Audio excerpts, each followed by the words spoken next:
Hi, welcome to family food. ನಾನಿವತ್ತೊಂದು sweet recipe ಮಾಡ್ತಾ ಇದ್ದೇನೆ.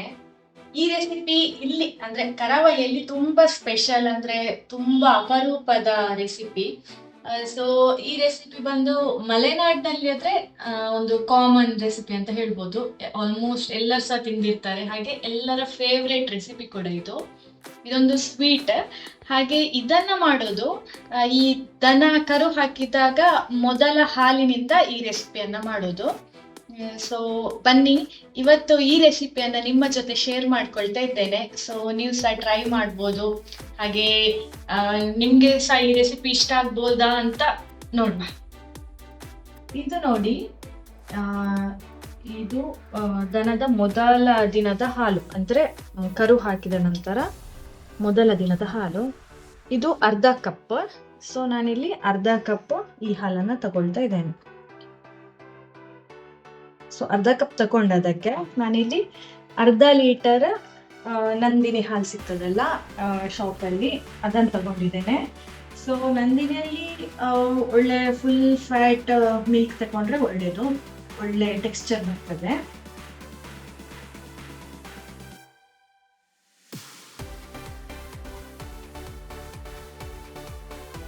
ಸೊ ಇದಕ್ಕೆ ನಾನು ಅರ್ಧ ಕಪ್ ಈ ಎಂತ ದನದ್ದು ಮೊದಲ ಹಾಲು ತಗೊಂಡಿದ್ದೇನೆ. ಹಾಗೆ ಇದು 1 ಕಪ್ಪಿನ ಮೆಷರ್ಮೆಂಟ್ ಇರುವಂತದ್ದು. ಸೊ ಇದರಲ್ಲಿ ನಾನು 2 ಕಪ್ ಅಂದ್ರೆ ಅರ್ಧ ಲೀಟರ್ ನಾರ್ಮಲ್ ಶಾಪಲ್ಲಿ ಸಿಗುವ ಹಾಲನ್ನ ಹಾಕೊಂಡಿದ್ದೇನೆ.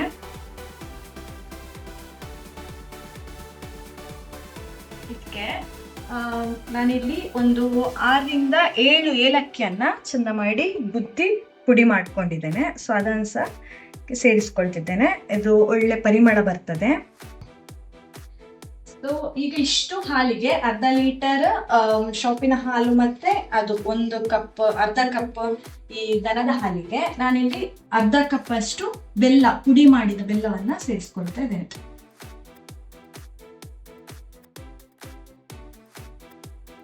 ಹಾಗೆ ಇಲ್ಲಿ 1 ಚಿಟಿಕೆ ಅರಿಶಿನ ಪೌಡರ್ ಕೂಡ ಹಾಕೊಳ್ತಾ ಇದ್ದೇನೆ.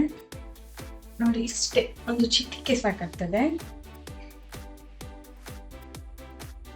ಈಗ ಇದನ್ನ ಚಂದ ಮಿಕ್ಸ್ ಮಾಡ್ಕೊಳ್ಬೇಕು, ಅಂದ್ರೆ ಬೆಲ್ಲ ಕರಗಬೇಕು. ಎಷ್ಟು ಆಗ್ತದೆ ಅಷ್ಟು ಚಂದ ಮಿಕ್ಸ್ ಮಾಡಿದ್ರೆ ಆಯ್ತು. ಸೊ ಸ್ವೀಟ್ ಕೂಡ ನಮ್ಗೆ ಇಷ್ಟು ಬೆಲ್ಲ ಬೇಕಾಗ್ತದೆ, ಬಟ್ ಕಡಿಮೆ ಬೇಕಾದ್ರೆ ಕಡಿಮೆ ಕೂಡ ಯೂಸ್ ಮಾಡ್ಕೊಳ್ಬಹುದು.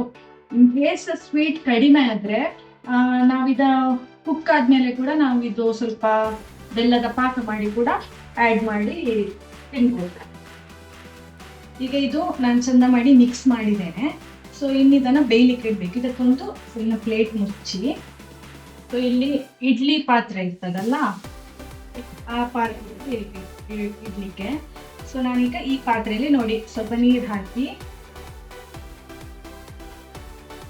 ನೋಡಿ ಒಂದು ಸ್ವಲ್ಪ ನೀರು ಹಾಕಿ ಅದಕ್ಕೊಂದು ಸ್ಟ್ಯಾಂಡ್ ಇಟ್ಟು ಅದರ ಮೇಲೆ ಈ ಹಾಲಿನ ಮಿಕ್ಸ್ ಅನ್ನ ಇಟ್ಟು ಮುಚ್ಚಿ ಇದನ್ನ 20 ನಿಮಿಷ ಮೀಡಿಯಂ ಫ್ಲೇಮ್ ನಲ್ಲಿ ಬೇಯಿಸ್ಕೊಳ್ಬೇಕಾಗ್ತದೆ. ಸೊ ಬೇಯಿಸ್ಕೊಂಡು ಇದ ತಣ್ಣಗೆ ಆದ್ಮೇಲೆ ಸೊ ಈ ಗಿಣ್ಣನ್ನ ತಿನ್ಲಿಕ್ಕೆ ಆಗ್ತದೆ.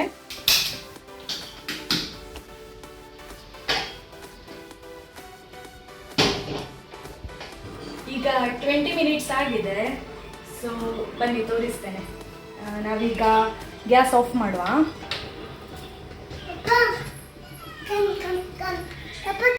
ನೋಡಿ, ಈಗ ಗಿಣ್ಣು ರೆಡಿ ಆಗಿದೆ.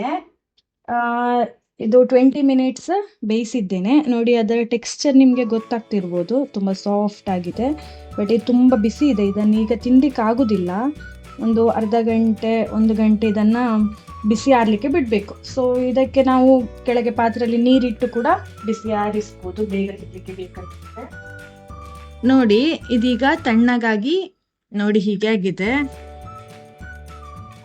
ಇದನ್ನೊಂದು ಹಾಫ್ ಆನ್ ಅವರ್ ಫ್ರಿಜ್ ಅಲ್ಲಿ ಕೂಡ ನಾನು ಇಟ್ಟಿದ್ದೆ.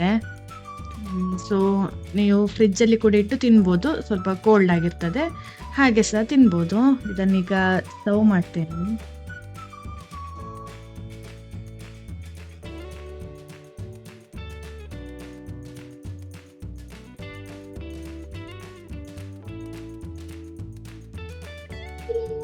ನೋಡಿ, ಇದು ಬೆಲ್ಲದ ನೀರು ಹೀಗೆ ಕೆಳಗಡೆ ಸ್ಟೋರ್ ಆಗಿರ್ತದೆ. ಸೊ ಹೀಗೆ ಗಿಣ್ಣು ತಿನ್ನುವಾಗ ಇದಕ್ಕೆ ಸ್ವಲ್ಪ ಹೀಗೆ ಆ್ಯಡ್ ಮಾಡಿಕೊಂಡು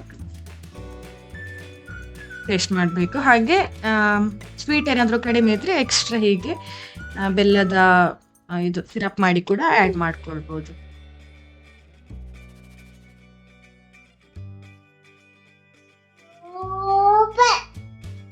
ತಿನ್ಲೆ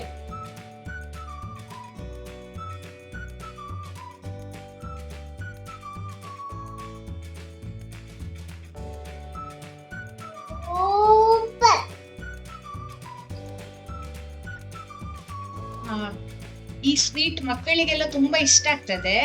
ಸೊ ಈ ಗಿಣ್ಣು ರೆಸಿಪಿ ನಿಮ್ಗೆ ಇಷ್ಟ ಆಗಿದ್ರೆ ಈ ವಿಡಿಯೋಗೊಂದು ಲೈಕ್ ಮಾಡಿ, ಶೇರ್ ಮಾಡಿ, ಹಾಗೆ ಕಮೆಂಟ್ ಮಾಡಿ, ಮತ್ತೆ ನಮ್ಮ ಚಾನೆಲ್ ಅನ್ನ ಸಬ್ಸ್ಕ್ರೈಬ್ ಮಾಡಿ. Thanks for watching.